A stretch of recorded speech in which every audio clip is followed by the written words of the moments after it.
Part 101. It's Jake? Yes, sir. I think it's about that time. What do you think? You're right. Ethics. Plus all the skills, nonverbal communication.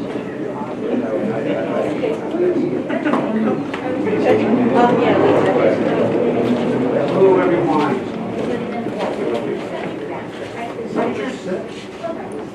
Well, I try to have in person. Okay, Yeah, right. You're welcome. Okay, how's the volume out there? Pretty good. All right, well, welcome everyone to the 17th annual Trillium reading. I'm Jonathan Minton, and as all of you probably know, the Trillium is Glenville State College's literary and arts journal. The Trillium reading was scheduled for last semester, but 2020, yeah, it's been a strange year. But like the fabled Obi-Wan Kenobi, we're back and stronger than ever. And the world does need poetry and fiction and art now more than ever. So thank you all for being here. And everyone, say hello to the World Wide Web, as this is being streamed live to YouTube thanks to GSC's media guru, Mr. Jake Zimmers back there. Hi, World Wide Web. Thank you all for watching online. So we're here to celebrate the publication of the 2020 Trillium. We're here to listen to readings from some of the contributors to the Trillium. But tonight is a special double feature as part of the ongoing Little Kanawha Reading Series, which is a collaboration with GSC's Department of Language and Literature, the RFK Library, and the Gilmer Public Library. We have a special guest reader. I'd like to introduce Danielle Kelly. Danielle Kelly. Oh, thank you. Yeah, let's go ahead and give her a preemptive round of applause. Let me say just a word or two about her. Danielle Kelly teaches at West Virginia University at Parkersburg. She holds an MFA in fiction from West Virginia Wesleyan College, where she was the managing editor of HeartWood, Wesleyan's literary journal. She is currently a faculty editor for Poorhouse Rag, Parkersburg's new literary journal. I believe this will be your second year. Second year. Congratulations. Her fiction has appeared in numerous publications, including Deepwater Literary Journal, Recovery Quarterly, Women of Appalachia Project's 11th annual anthology, Women Speak. You're in for a treat, so please welcome again Danielle Kelly as I wipe down the mic here for her.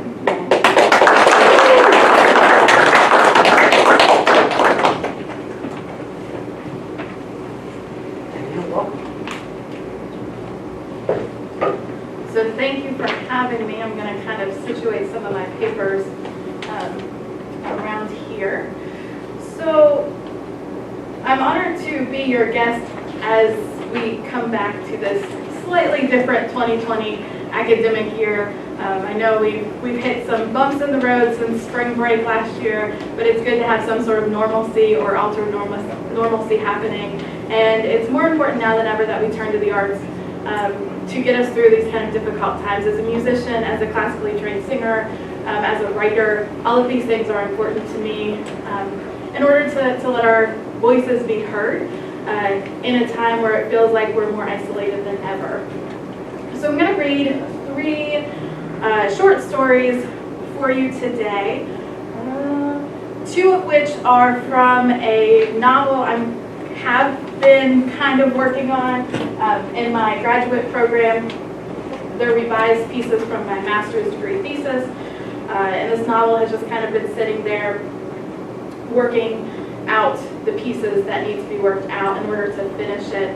And then the last piece I'm going to read is going to be a whole separate piece, and it's a piece I've been working on and just kind of finished up this afternoon. So I figured this was a great crowd to try it out on and see how it sounds and how receptive you are of the piece. I always like to share something new as well as some older materials.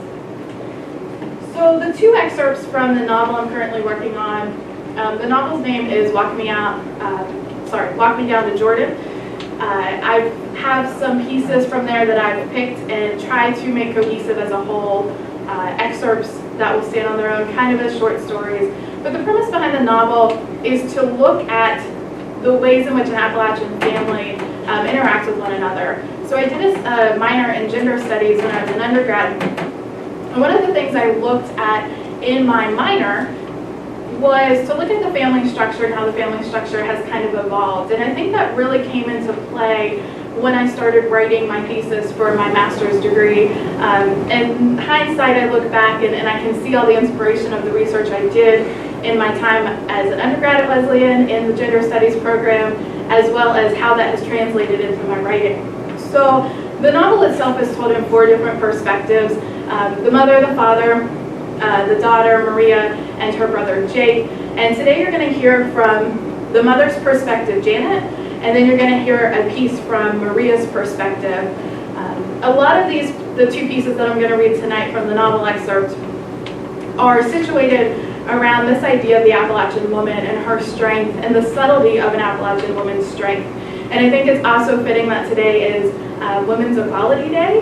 So all of my pieces today kind of have that undertone of women's rights, but also women's strength. So the first piece I'm going to read for you is called Visceral, and this is a novel excerpt. Janet reclined on the exam table, her legs pried open while a smiley face sticker stared down from the ceiling and winked at the sheet propped between her legs. Calvin leaned against the built-in cabinet, keeping a few feet between the head of the exam table and himself. He held the anatomical womb model up to the fluorescent light, as if holding it up to the light would reveal to him the secret of childbirth no one else knew. As he turned the model in his raised palms, the fetus popped out and landed on the sheet between Janet's legs. He plucked the fetus from the sheet and shoved it back in the model. "You didn't have to come," Janet said. "I didn't want to leave you alone," Calvin said. Alone? Really? All she wanted anymore was alone time. But now she was even further from being alone. She'd always wanted kids and remembered telling her mom the minute she had met Calvin that she would never get tired of having kids around. Her mom had looked at her, smiled, and then went back to cleaning the kitchen. At the time, Janet didn't understand her mom's response. After 8 years of marriage and 2 kids, both now old enough to take care of themselves if needed, Janet thought she and Calvin had outgrown the wanting more kids phase. They were both older, wiser. The fights and silences between them longer. A 3rd child wasn't in the plan. Right now, though, all she wanted was to punch the sticker above her, knocking a tooth out to keep something else in the room from looking perfect. She caught every few words the doctor exchanged after he examined her. 2 months, high risk, higher percent of miscarriage, fetal testing. She wished more than ever she had had the hysterectomy after her youngest, Maria. As soon as the doctor left the room, Janet pulled the curtain around her. Calvin reached over to stop her, but she pushed his hand away. After 2 kids, her body had changed. Stretch marks crossed her stomach, intersecting until she couldn't tell where one ended and another began. Railroad tracks, Calvin had called them, the first time he saw her naked after both kids. He traced each line with his lips. Now she wondered if the stretch marks would even have a shape. How far could her skin stretch before she didn't recognize herself anymore? "When should we tell the kids?" he asked. Janet slipped her pants over her hips.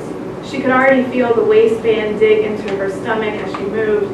"We don't. Not yet." When she opened the curtain, Calvin stared at her. "Why? We can't hide this from them," he said. "I can't. Not until we know it's going to happen." Janet slipped on her shoes, holding onto the exam table to steady herself. There was still an 80% chance she'd miscarry, especially at her age. The percentage had become her unspoken prayer, a loophole of longing she was too afraid to speak out loud.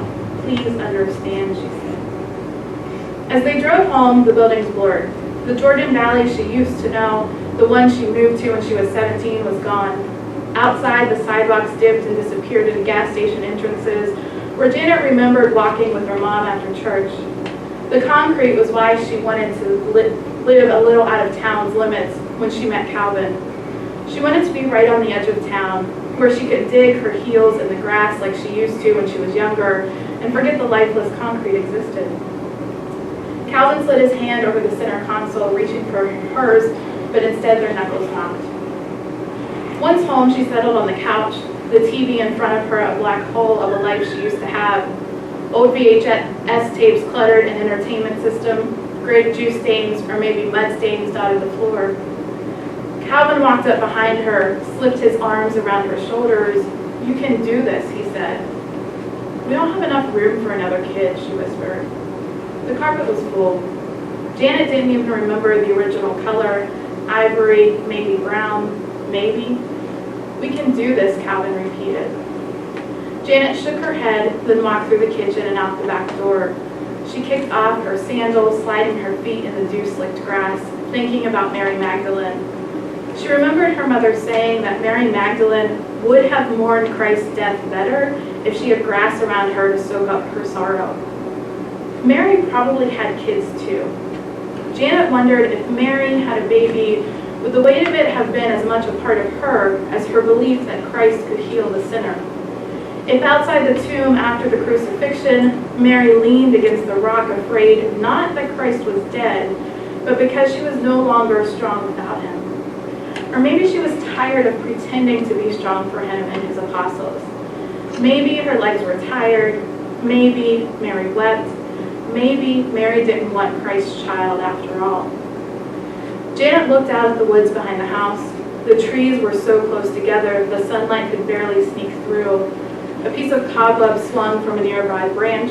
It glistened in the afternoon light, and Janet knew if she blinked, she'd lose sight of it. "Mom?" Maria stood next to Janet. "Are you okay?" "Yes, sweetie, I'm fine." "You don't look too good." The bile rose in Janet's throat, and it burned so deep that it drew tears. Maybe, like Mary, Janet's tears blossomed from somewhere deeper, more visceral. Maria sat beside Janet, both their feet buried in the grass.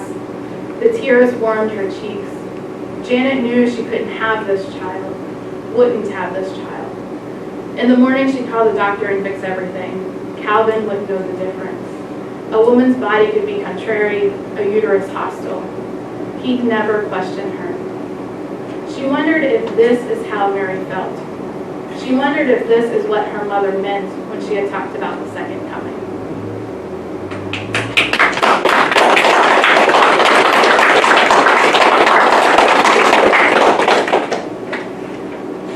So the piece that I just finished was of Maria's mother, Janet, when Maria was a younger girl, and now we kind of transitioned to Maria, who, in the process of writing this piece, has evolved as a character. And one of the things that I enjoy the most about writing, especially looking at a longer work such as a novel, is the discovery of the character. So I'm a very character-driven writer. I'm not as much of a plot-driven writer, which sometimes gives me a lot of issues when you're talking about sustaining a novel. So those are things that I continually are working on in my writing. But I enjoy just kind of the rumination of a character's thoughts. So the character has to come first for me. So this second kind of excerpt from the novel is going to show Maria. There's going to be mention of her older brother, Jake. And at this point in the manuscript, Jake has kind of left, and without a lot of word to his family as to where he has gone. And so Maria is just trying to get back in contact with her family, as well as going through her own kind of personal struggles throughout. Route 33 drug on for miles. When William, Maria's boyfriend of a few months, told her they should move in together down in Dixon, she didn't hesitate. Maria sat in William's beat-up Ford, holding on to the postcard that she had received last night from her brother Jake. When the postcard came, she wished she hadn't given in to William so quickly. It was the first time any boy besides her brother Jake had noticed her as more than who she was, a Jordan Valley girl desperate to get out of the valley and of herself. Outside, a leaf tornado spun on the berm. She picked up the postcard, held it firmly in her hands as if the wind would sneak through the cab of the truck and carry it away. Jake had left before Maria met William. To Jake, no boy was ever good enough for her, but she knew that no boy had even thought once about slipping their hands beneath her blouse like boys always did to her cousin Colleen. Fat, plump, plus size, whatever label people gave her, it didn't matter because they all meant the same thing, unattractive, unlovable. Then William came along one evening into the Rite Aid where she worked. His coal black hair slicked back to his shoulders and his shirt puckered in the middle. At the time, her cousin Colleen, who worked alongside Maria, had nudged her to go along with him. "What can it hurt?" Colleen had said. It couldn't, Maria had thought. But now all she worried about was it not working out. Now they had to work out because Maria couldn't handle another loss. "You're going to have to read that eventually," William said. "I know. I've waited for 6 months to hear from him, to get answers about..." She trailed off. Jake had left in the middle of the night. At 17, he packed his bags and disappeared without telling a single one of them. Maria, her parents, even Colleen, where he was going. Sometimes you gotta let people live their own lives. William reached over to grab her hand. His fingernails were coated in oil from the garage where he worked. The grease coated her skin, kind of like armor, but it felt more like a slimy film she could never wash away. When they finally stopped in front of William's place, she didn't know if she could stay or ask him to take her back across county lines so Jake could find her again. What if he sent the postcard to make sure she still lived with Colleen? What if he finally came looking for her and she wasn't there? She immediately shook the thoughts from her head and instead climbed the stacked cinder blocks to the front door. Inside, she kicked off her shoes while the screen door slammed behind her. The windows were bare, no blinds or bed sheets to block out the sun. To the left, an old TV sat on the countertop that split the kitchen from the living space. She placed the postcard on the counter, wedging the corner under the TV for safekeeping. "It's not much, but it'll do for a little while until I open my own shop," William said. He sat down on what looked like a futon and patted the space beside him. "Thanks," she said, "for everything." Before she had time to think, William had slipped his hands under her shirt and pressed his body against hers until she thought the back of the futon would fall from the force of their bodies now against it. Her hands followed his lead, getting adjusted to his rhythm, under the shirt, around the chest, down, stopped at the waistband of his pants. She didn't have time to think or stop or speak up, so instead she pretended that she was somewhere else, someone who knew how this all worked: life, love, loss. When they were done, she excused herself to the bathroom. She stepped into the bathtub so she could see her body waist up in the mirror. Her brown hair had dulled and stopped abruptly at her chin. Her stomach created folds where they shouldn't be. She could still feel his hands knead the folds and find his way to her, yet she didn't know how William had made love to her with all this excess being around her. "What are you doing?" William leaned against the doorway. "Nothing. I put your clothes in the bedroom if you need them." "So?" he asked. "So what? That was..." "Listen, you don't have to." "Great." Lie. She wrapped a damp towel around her body, feeling all at once exposed. "You need to give yourself more credit sometimes," he said. "Listen, I didn't come here for this. I'm not ready." Ready. The word hung between them, filling the small bathroom. Maria stepped out of the tub and sat on the covered toilet wedged between the tub and the wall. "Babe." He moved towards her until he stood toe-to-toe with her. His hand moved toward the towel. "Let me love you. That's all I'm asking." He reached for her and pulled her in closer to him until she collapsed against him, and he wrapped his arms around her until she couldn't wiggle free. Later, after William had gone to bed, Maria stumbled to the kitchen for the postcard, then walked outside, sitting on the cool cinder blocks. The darkness blanketed her, and she couldn't help but think about Jake. When they were little, they would sit outside in the yard and make up constellations, connecting the stars with their fingertips until a shape was formed, or until their mom called them inside to go to bed. At the time, they didn't know what they were doing, but they believed in connecting the dots. They created some hidden message only the two of them would be able to understand. She turned the card over in her hands, and for the first time, she really looked at it. A field of dandelions filled the front, all of them bent back in a field as if their seeds were waiting to scatter with the next wind. "Wishing flower," Jake had scrawled at the top. Their mom said dandelions carried wishes out into the world at just the right moment, whenever the wishes needed to be heard. Not until the flowers turned white were the wishes sent out by a strong wind or a warm breath. On the back side of the card, she searched the postmark, but it was illegible. It could be Illinois, maybe Indiana, or a field in Idaho, all places she had never been and would probably never see. His message was simple: "This reminded me of you, sis." And like that, the postcard ended. No "see you soons" or "miss yous." She hugged her knees as the wind picked up. Damn it, she wished she were sitting in the field of dandelions with Jake beside her. She wished she had stopped him before he left town, spoke up, told him she loved him when she watched him kiss another guy. He had given her that much all her life, a voice, a place to belong and feel comfortable. Why couldn't she have done the same thing?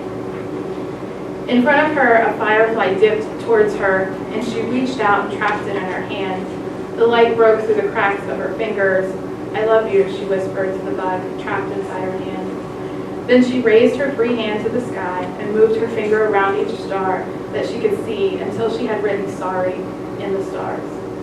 "I love you," she repeated to the stars above her, to the flowers on the postcard, and maybe even to herself. She swished the words on her tongue. They tasted like Jordan Valley, stale, rotten, bittersweet. The light in her hand dulled until everything went dark again, leaving her to wonder if she had imagined the light had even existed, if only for a brief moment.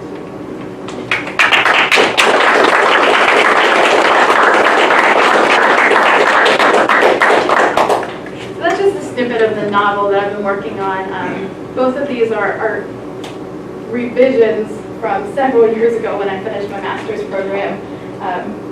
Revising is your best friend as a writer, especially revision with time and space, to look at what you have, because at the time when you're kind of trying to produce so much material in a program, it's very easy to miss some connections that are there. So even 4 or 5 years later, I'm looking at these characters that have kind of stuck with me, but I've had enough time and space from them to go back, and I see parallels between Maria and her mother, and I see parallels between Jake and Maria, and I'm seeing these connections I didn't see before. So when I have any free time, I try to go in and work on it little by little, and time's always an issue with writers to get stuff done. So the third piece I'm going to read for you is completely different. It's probably the first short story I have written from scratch in the last 3 years. Admittedly, I hate to say that, but life takes over sometimes and work takes over, so you have to find that balance with writing. So a brief kind of story about this piece is I started writing this actually shortly after I graduated my master's program, and there were some scenes that I really liked, some images I really liked that kind of stuck with me, and it's been sitting in my Dropbox waiting for me to come back to it. And about a month ago, I saw it in my Dropbox, and I thought, I'm going to try to write about it. And the information, the story just didn't feel good to me. I didn't know how to approach it. It's like I'd lost track of these characters and what needed to be done. So fast forward to a couple days ago, I was like, I wonder if I can pull up that piece. I wonder if I can look at it again. Something just told me, let's kind of see. I had a little bit of extra time on my hands between teaching some classes online, and I thought, let's see what happens. So I ended up coming back to this piece with some fresh eyes, where a month ago, I didn't know what to do with it. And as I started to read through it today in preparation for tonight's reading, I realized that there were a lot of parallels in this piece of current events that have been happening with race relations that had not happened when I had originally written this piece. So I feel like also timing becomes a big issue when it comes to fiction writing, or any sort of writing for that matter. I think this piece has its own life because of instances maybe like the George Floyd shooting that has happened. So don't get frustrated as a writer when these pieces do not come together. It just kind of sits there, because I had no idea that this piece would ever develop into a story, and I'm still not sure if I know it's not complete, but I think it works as is. There's still some kind of mining out I need to do within the story. But I figured I would share it with you guys tonight as something completely new and see how it works. So this is called Map Back to You. Drew and I dump our Cheerio bowls and push them all into a pile at the center of the table. It's a game Drew taught me, and even though he's 5 years older than me, we still hang out together. I pick up one of Drew's darker Cheerios and then one of my lighter ones, placing them side by side down the length of the table. Drew reaches out, his palm face up so the pink edges of his fingertips touch mine. If we lined up all the Cheerios, how far would they go? I asked Drew. He's 12 and old enough to know answers like these. As far as we need them to go, Liz, he says. If you're going to do it right though. He lays the side of his hand on the table and guides the Cheerios to the edge. Line them up like soldiers, flush. He points to the edge where the table blends in with the Cheerios. But what if they don't want to be soldiers, I ask. Everyone wants to be a soldier. Don't listen to him. Mama moves out of the hallway, her robe falling open around her. Small tufts of hair sneak out of her silk nightcap. Soldiers don't even want to be soldiers, she says. She picks up a Cheerio, works it between her fingers, twirling it from knuckle to knuckle like a magician. I don't want to be a soldier, they're dumb, I say. From what I've heard on television, soldiers leave people behind.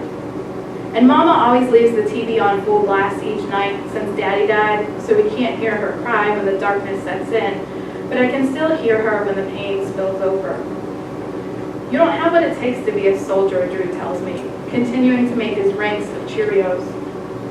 The floor below us changes colors from gold to a yellow that is almost white. There are spots, love spots, we've worn into the floor that will leave for whoever wants them. If the light comes through the kitchen window just right, and I squint, I can see where the colors once matched. Don't you two have anything better to do than make this mess, Mama interrupts. She's drinking her coffee and grabs a handful of Cheerios again off the table, wrecking one of Drew's ranks. You used to like our mess, he says. Your daddy created this mess. Her voice was low and smooth. Daddy didn't create anything, Drew says. He stands up, pushes himself away from the table, knocking more of the Cheerio soldiers out of place. Mama pulls her robe together, crossing one tie over the other. Her brown eyes open wider than the church doors on Christmas morning, and I wait for her to inch towards him and whip him open-handed like Daddy used to. Drew is dark like Daddy, the kind of dark that makes people take a second glance. Maybe that's why Drew and Mama fight a lot, but she doesn't whip him. Instead, she waits. The waiting is the hardest part, thinking Daddy would return after he got back from his nightly run. I used to hold my breath at night, counting the seconds as my chest tightened and my body shook for air. Gasp, gag, gag, gasp, and a rush of air would fill me, again, no matter how hard I tried to keep it out. 90 seconds was my record. I tried to hold my breath longer, but I learned I couldn't force my body to do something it didn't want to do. I pick the Cheerios up while Mama and Drew stand there almost eye to eye. He is practically her height now, and I think he'll be as tall as Daddy someday soon, and that I'll outgrow both Mama and I, and then neither one of us will know what to do. For now, though, I work harder than ever as the sun rises for the morning, trying to find the Cheerios that blend in with the floor, the love spots making it a bit easier to find them. I gather the Cheerios into two piles, the ones with fuzz and the ones without, hoping Mama won't just brush them all back into the box once more. As the love spots fade, I hold the last Cheerios up to the light. A fuzz faintly hangs from the center opening. It's a short fuzz, one that could be overlooked if the light didn't catch it just right. I bring it closer to my eye, moving past the fuzz, examining the small cracks in the honey coating. Were Cheerios like snowflakes? And who decided which pattern fit which Cheerio? When I come back to the table, Drew is by the back door, and Mama has retreated to the couch, leaving just me and the unperfect Cheerios at the table. I didn't know I was different until I was 8, and I had gone to Beth Calloway's house for my first sleepover. I had begged Mama to let me go because Beth's house was in the historic district in town. It was so old, the main road curved around the house, its off-white porch pillars looking on everyone that passed. Inside, the floors moaned whenever I'd get up to pee, and I half expected to see a soldier's ghost appear. It was creepy at first, the long drawn yawn of wood wanting to speak after being nailed in one place for so long. All the other girls thought my fear was funny. At night, when I'd almost fallen asleep, the girls snuck around my sleeping bag and found the noisiest wooden boards to run along, their long night dresses flowing around them. I'd cry into my old t-shirt. They'd laugh. I never begged Mama to go to a sleepover again. After dinner, Drew and I sit on the bottom bunk in our room staying out of Mama's way, because we both know the night is the worst time of day for her. Drew fiddles on his phone as it beeps at him, and before I know it, he's leaning down and tugging at the tongue of his running shoes. The checkmark emblem on them is now cracked on the side, but he doesn't seem to notice nor care. "Where are you going?" I ask him. I swing my legs off the bottom bunk, Barbie in hand, half dressed. "Nowhere you know. Can I come with you?" "Not this time." He jumps off the bed, and before I know it, I follow. "Where do you think you're going?" Mama asks, not moving from the couch as Drew nears the door. "Out," he says. They stand side by side in the living room, Mom still in her robe, her nightgown like mine peeking out. She holds up her hand to stop him or wave him out. I can't tell. I hold my hands up and look at mine, then look at hers and back at mine again. I could be her hand twin on television. She used to like watching the models on TV, and one afternoon we had sat and watched all day while Daddy was at work. "I'm going to get you a ring like that," she'd say. All the girls at school would be jealous. She'd grab my finger and wrap a twist tie around it. "What a beauty," she'd say. "My daughter Liza, a real beauty."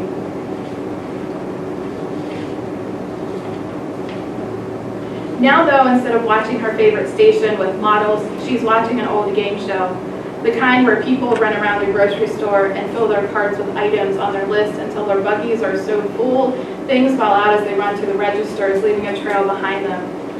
Drew and I tried playing that game once when we walked to the corner store to stock up on some things Mama needed, but all the other customers just stared at us and the mess we hadn't created. Mama doesn't stop Drew mostly because she doesn't stop anyone anymore, and Drew thinks it's because she doesn't care. But I know Mama better than anyone, and I think it's because she's just tired, but it doesn't mean she doesn't care for us. I slip on my shoes that are behind the couch and walk out the back door so I can meet Drew as he leaves. He's a runner like Daddy. Drew rounds the corner of the house, and each time his feet hit the pavement, his body propels forward. From behind, he looks like Daddy, tall and thin as a light pole, and for a minute I think Daddy came back to tell us one last goodbye. Before Drew disappears out of sight, I start running too. My feet fight the pavement, slipping and sliding on the gravel, and fighting shoes that I haven't yet grown into. Mosquitoes bite at my neck looking for relief in the July heat. When I swat at one, two more appear.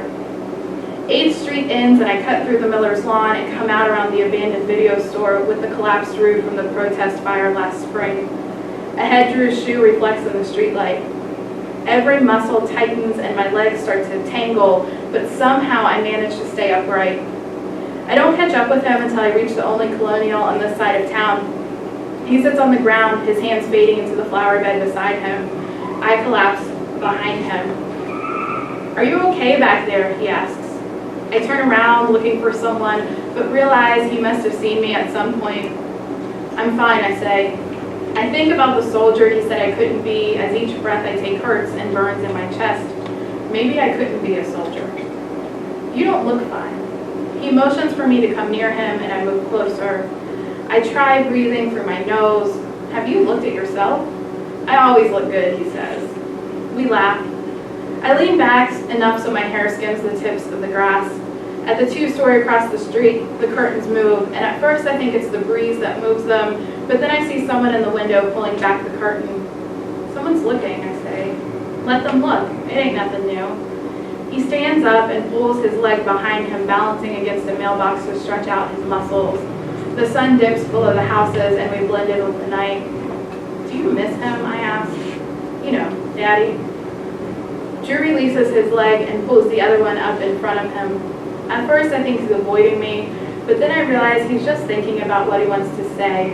"Every day," he says. He sits back down on the grass with me. We've never talked about what happened with Daddy, and Mama never seems to want to say anything, but I want to know. I run my fingers through the grass and see the person, the colonial, still staring down at us. The night Daddy died runs through my head, but they're small pieces, circular memories with holes in the center, and no matter how hard I try, I can't fill in the holes or line them up just right. So I ask the question no one has been able to tell me over the past few months. What happened to Daddy? Drew moves closer to me, leaning against my side, while still looking at the person watching us. They shot him, Liz. Who? The police. I remember the pieces. Mama falling forward into the white officer's chest who rang our doorbell late one night. I was on the couch. We were watching the models together.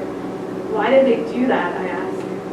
And the wind feels like it grabs the words from my mouth and lifts them into the uncontained space between us. How? I don't know. He was running. I was running a few paces behind him. He stopped along the side of the street to wait for me. It was late and dark, and someone was scared, so they called the cops. As I listened to Drew, I remember the shoes, Daddy's shoes in Drew's hands when he peered around the officer in our doorway, the shoes he sat down beside our bed that night, the shoes he slipped on tonight before he left the house with the same cracked emblem. Why didn't you stop them, I asked. Because I couldn't. Because you're not a soldier? Sure, Liz, because I'm not a soldier.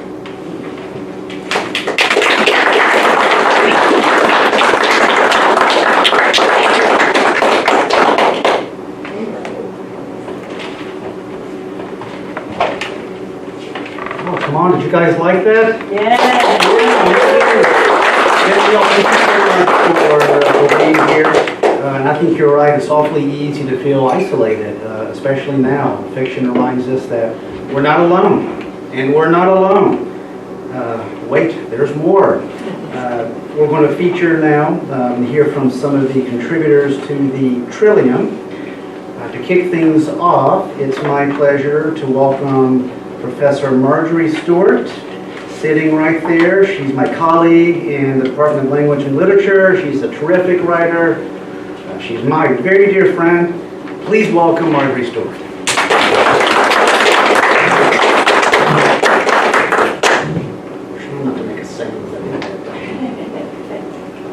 Thank you, Jonathan. About last Thursday, I started thinking, well, maybe I should decide what to read tonight. That was really early for me, by the way. So there was an essay that had been running around in my head. I thought, well, I'll write that essay. So I started the essay, and of course it didn't go anywhere at all. So I thought, well, I'll have to dig up something else, something old after all. So I found a folder of essays I had started and not completed, which the new one will go into any minute, right? So I opened one up, and I worked on it, and I thought, well, that's finished. So when I opened the file, I saw that I had started it in 2013. I finished it today, so yes, it did take me 7 years to write 497 words. This is a genre called flash nonfiction. It's applied to anything under 2,000 words generally, but there are smaller and smaller versions of it, and I aim for the 500 and under for this. It's called Cheering Mother Up.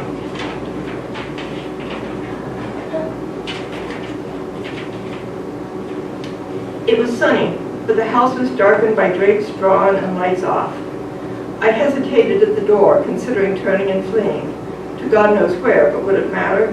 Somewhere where the sun was allowed to shine. Casey and I had walked home from school that day.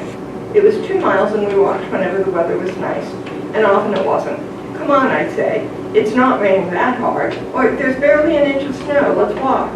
We walked, and Casey dropped me off at the corner. She had another half mile to go. When she got home to a 2-bedroom apartment in a typical garden complex, it was bright and chaotic as my house was dreary and depressing. Or depressed. That was the problem, although we had no name for it back then. And if we did, we weren't allowed to use it.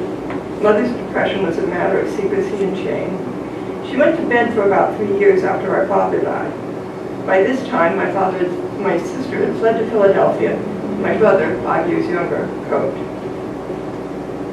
I opened the door and stepped in with a mixture of dread and acceptance. Every day the same. I knew that by now. Hello? Hello? No answer. I climbed the stairs. The hall was dark, but the doors to the bedrooms were open. I went to my mother's and looked in. Depending on the day, she'd either be sleeping or lying awake staring at the ceiling. She was awake. Time for the command performance. The performance my brother and I called Cheering Mother Up. I broke in gradually.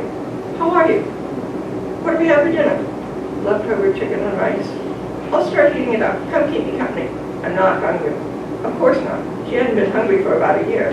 And who said anything about eating? Come and sit with me. I need help on my English paper. You don't need help. You're good at English. Yeah, but why bother? At this point, she's winning. She's staying in bed. She's not going to eat. It's over.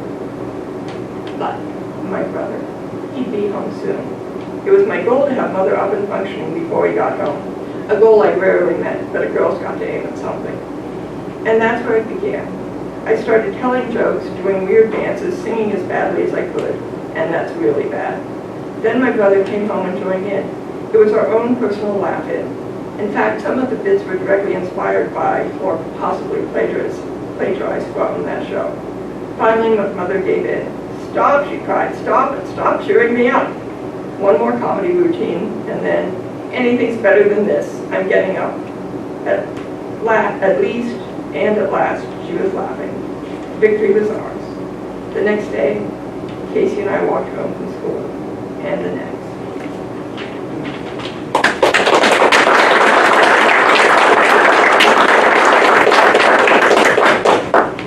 I hope you guys are finding this as much of a treat as I am. We've got to hear already a world premiere of a fantastic short story. I learned about a new genre, flash nonfiction. What a treat. Marjorie, thank you so much.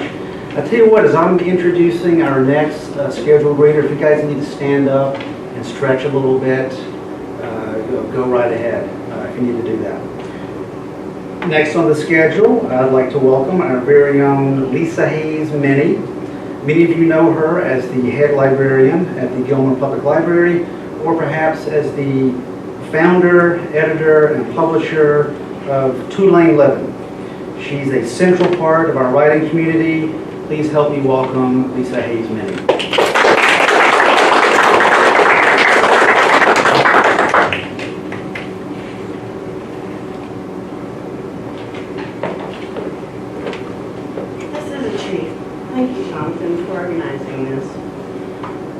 This poem, I'm not normally a poet.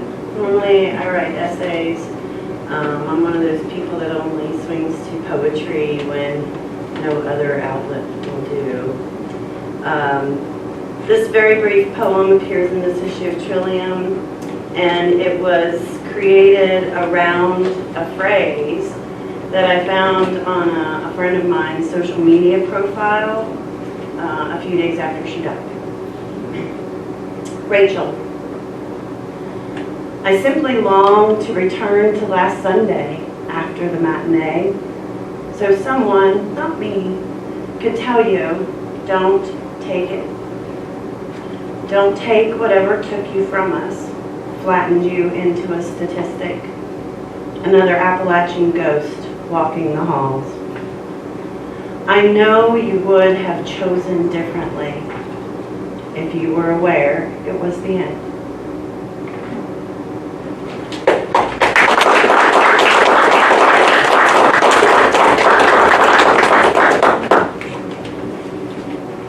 Thank you, Lisa, for that. If you want to reread her poem, be sure to pick up your copy of the Trillium. It's in there. And you can also see Margie's fantastic painting, 7 women dancing. Always wanted to say swimming, but it's dancing. Although bad news there, it's no longer for sale because I have it now. It's mine. But you can take a look at it in the Trillium.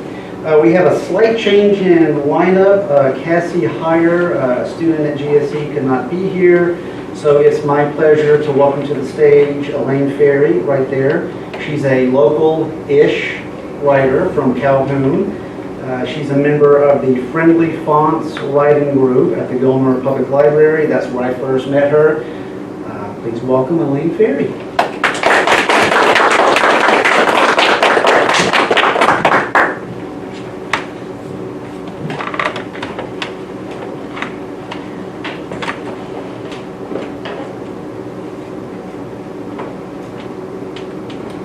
Hello.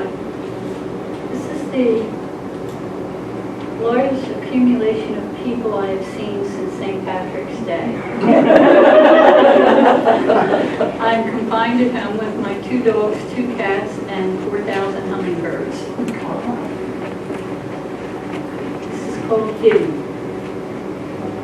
I was 3 years old when I did it, but I remember it all quite clearly. And I remember why as well. The night before I did it, I began screaming in the middle of the night, and my mother came rushing to my bedroom. She did not turn on the light since my sister slept in the same room in the bed across from mine, which mine was closest to the door and the closet. Mommy crouched down and shushed me, so I did not wake Joy. "What's the matter? What's the matter? Tell me," she said. I could not. I sobbed and shuddered, sinking down into the covers. She wiped away my tears and said, "You're scared. What has you so frightened?" "Ghosts," I said, still unable to tell her the truth. She stayed with me a bit, and then returned to her room once I pretended to sleep. I heard, but could not see, the closet door close a minute later. And then no sound, and I did finally drift off to sleep.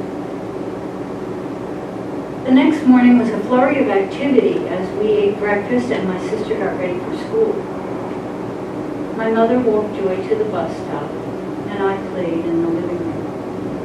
When she returned, she put the TV on to Buffalo Bob and smoked a cigarette while we watched. After a while, she said, "I'm going over to Mrs. Smith's for a while. You be good." And she picked up her cigarettes and went out through the kitchen door. I watched TV for a while, played with my doll, and eventually came to the coffee table to look at the items lying there. Matches. Matches were magical. Just a small pressboard packet with a black stripe on the outside.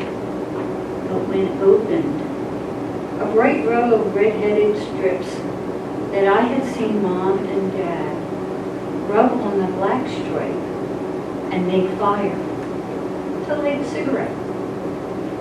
I wanted to try. I grabbed the pack and pulled a match loose and turned the pack over and gave it a swipe, but nothing happened.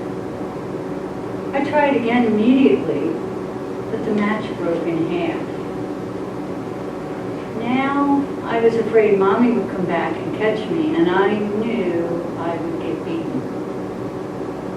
I moved to my bedroom, and I opened the closet door at the end of my bed, and this effectively hid me from view if she came home.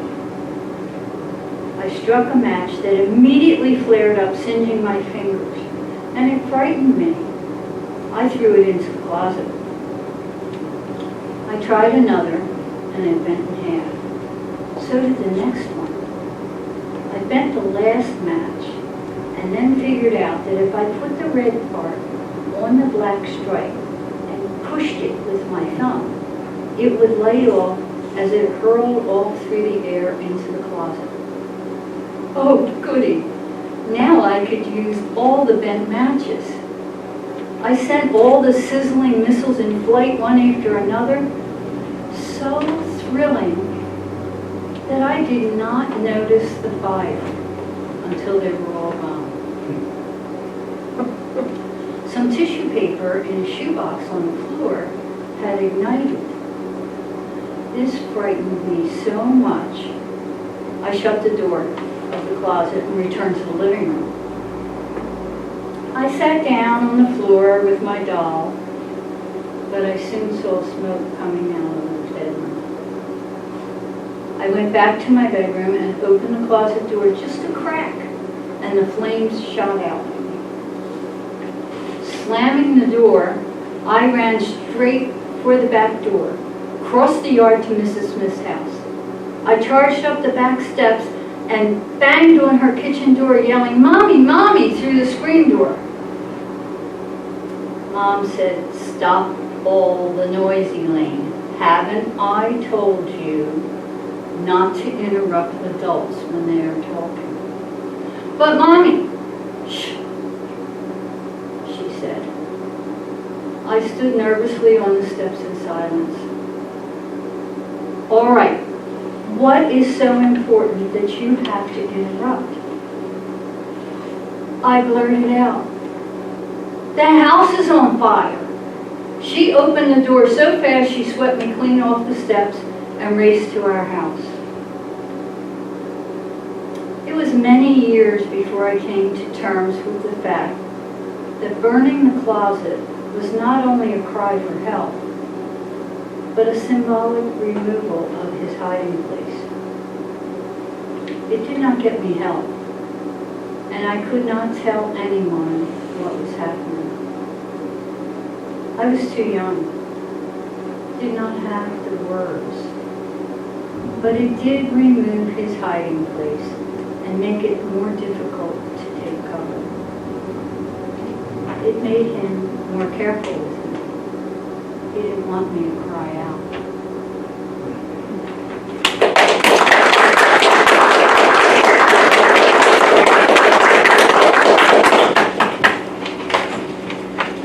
Elaine, thank you so much for sharing that. And again, for a copy of your very own, be sure to pick up the 2020 Trillium. We have two more readers on the schedule tonight, both students at Glenville State College. I'm so glad they're here. And the first one is sitting back there. Abigail Mell is making her way to the stage. She'll be the literary editor for the 2021 issue of the Trillium. She was a participant in last semester's Poetry Slam, so she's becoming a seasoned pro at this stuff already. She's a founding member of GSC Student Literature Club. She's right there, so let's welcome her to the stage.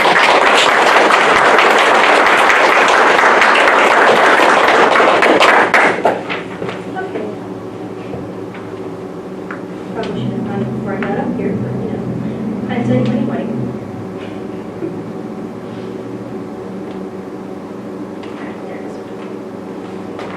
Okay.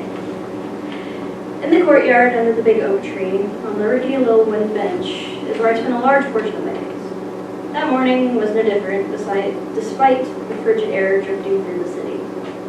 I sat on the bench, the snow piling up around me, as I watched my breath turn to steam. I never liked the winter much as a kid.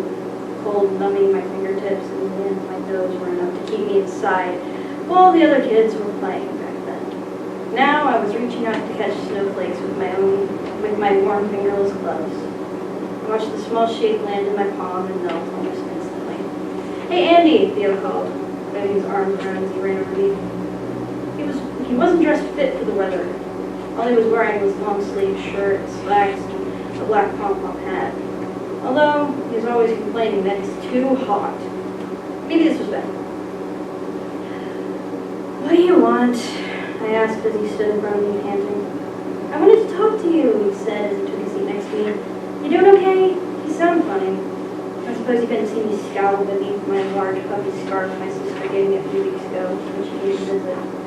It was a nice shade of green, even though the scarf itself was kind of falling apart. My sister told me she only started knitting a few weeks ago, so the pieces of it that were falling off were nothing but her signature made. I'm not in the best mood right now, I told him. Maybe you should go back inside. Aren't you cold? I never get cold, he insisted. What's got you in such a bad mood? They extended my stay, I told him. I was supposed to go home next week. I'm sorry to hear that, he said, placing his hand on my shoulder. Did they tell you why? Something about my medication not working properly, I mumbled. It's a load of bullshit. Well, Theo leaned back on the bench, his arms and shoulders brushing snow off the edge. I've been thinking about trying to break out sometime. Want to come with me? How are we going to manage that? I asked. Theo never gets caught doing anything, so I understand why this scheme would work for him.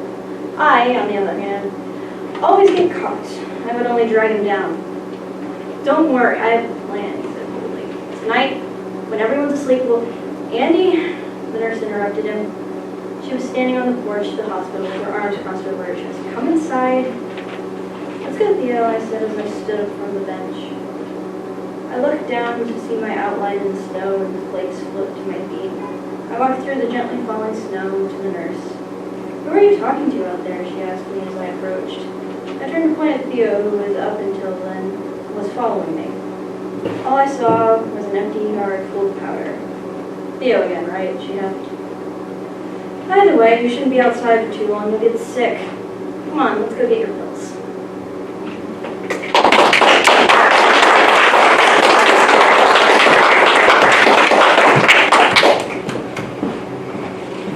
Abigail, thank you so much. That was wonderful. Our last featured reader is Seth Mccord, sitting right there. He's an active member in GSC's writing community, a very fine artist and a very fine young man, so let's please welcome him to the stage.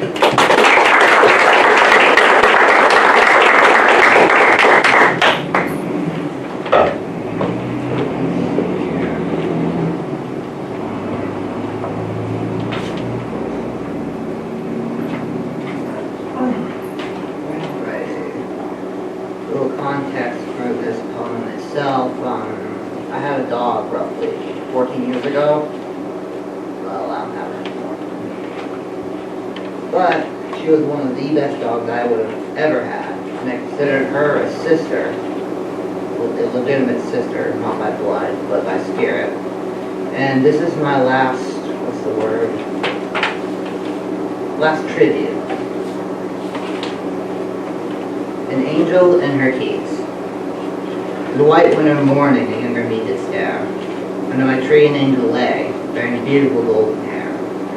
My eyes did grow in excitement and glee, as did her own as she pounced upon me. Her kisses were warm with a boundless love. She was a miracle of God sent from above. My sweetest Nevaeh, calm to the rebirth. You were the first lock, the descent to the mortal earth. It felt like a lifetime ago when you were so small, when I'd hold you in my arms and play with your paws. You'd grown up so fast when compared to me, that you were still a child at heart, and sweet as could be. It was amazing how you can grow, yet be so young at heart. The exact opposite of me, as the realization was eventually start. Sweetest Nevaeh, a baby sister from the Christmas star. This was the second block. We were destined to be torn apart. Time did fly once again, faster than I could. My baby sister was changing faster than I could think. Her eyes were dreary and hung like tattered rags. She would rarely run or play even when her tail wags. But I noticed her sleeping and can't help but remember that one day her tail will not wag and she will sleep forever. My sweetest Nevaeh, I love you with all my heart this very day. The third lock hurts so much, but no tears would fall while you were awake. It was a hot summer, only a few years ago. It was a miracle and a curse when she came home. My poor angel limped to the door and into her mother's room. The hall was swollen, bleeding, a sight so heart-wrenchingly cruel. She'd been bitten by fate in a slithering form of copper scales. Her survival was a miracle, but the pale horseman would not fail. My sweetest Nevaeh, your time with me I cannot repay. The fourth lock hurts so much, the agony of watching you fade. It was Christmas Day, a muddy white afternoon. My heart hung pitifully like a lead balloon. The doctor had come and the news struck like a gong. You were going away soon, back to where you belong. Angels sang aloud and heavenly bells tolled, yet I cried, holding her the whole way home. My sweetest Nevaeh, you licked up all my tears. The final lock pierced my heart. I screamed so silent that angels could hear. The day you flew away, I could not close my eyes. I sobbed with the moon as hollowness plagued my mind. With the rising sun, I finally did dream. She returned to me on angelic wings. In her mouth were 5 golden keys, held together by a shimmering silver ring. The locks of despair were finally shed, and my heart was free. As I watched you depart one last time, a thought did occur to me. If you're watching me, Nevaeh, fly high and be free. I'll return one day and repay everything you've done for me.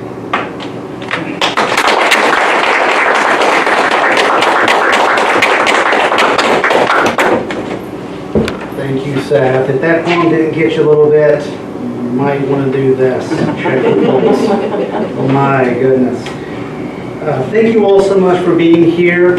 President Manchin, thank you for being here. Trillium contributors, GSC community, especially students. You guys are awesome. Thank you so much for being here. I'd like to thank Megan Darby and Nick over there somewhere for having us. You guys are awesome too. I'd also like to mention that we're about to start working on the 2021 issue of the Trillium. So if you want to be a part of that, there's an email address in the Trillium, in the flyer floating around. You can contact me. You can come by the Language and Literature Department and see Abigail over there. Thank you all so much for being here. Thank you for watching online out there on the web. And good night. Thank you.